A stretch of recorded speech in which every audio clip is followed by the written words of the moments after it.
Sold out. Are you sold out for Christ? Have you been selfless since He gave you new life? Are you standing on His promises, walking on His premises? Are you sold out for Christ? To be sold out is having your entire life consumed by Christ. It's recognizing that you are not your own, but you were bought with a price. It's to give all your time to Him and not to make a move until you've heard from Him.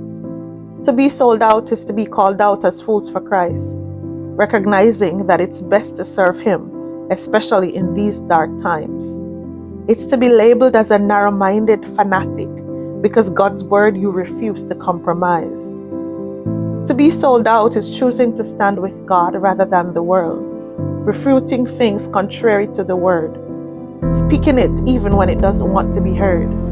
It's leaning on God and trusting Him to direct your path, and like Abraham, to move in obedience when He shows you the right path.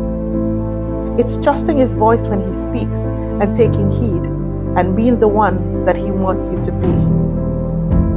To be sold out is to recognize that we're living on borrowed time, that once it expires, it can never be reacquired. So we need to make the most of it before it permanently retires. It's standing against all odds and in the midst of adversity, knowing you serve a God that's mightier than the enemy. It's standing like the 3 Hebrew boys, saying, even if, I'll still not bow. Not conforming to the norms of society, especially when it goes against the deity. It's having a passion like Paul. Wherever he sends you, you'll heed his call, sacrificing all for him and considering them nothing when compared to the king. Our very manual speaks about many who were sold out to Christ. Even in opposition, they still spoke out against things contrary to the word.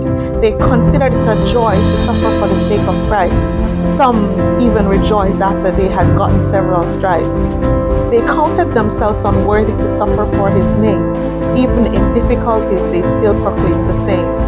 They faced many trials and tribulations, which was anticipated at every corner, but accepted with jubilation. Most did not experience a peaceful death.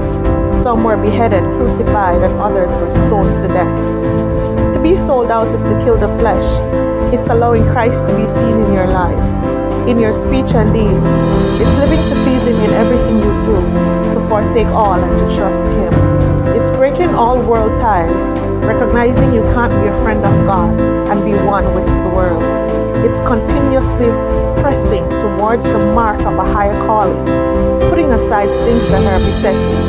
Even when we are hard pressed on every side, our eyes will still be focused on the prize, looking to Jesus, who is always by our side.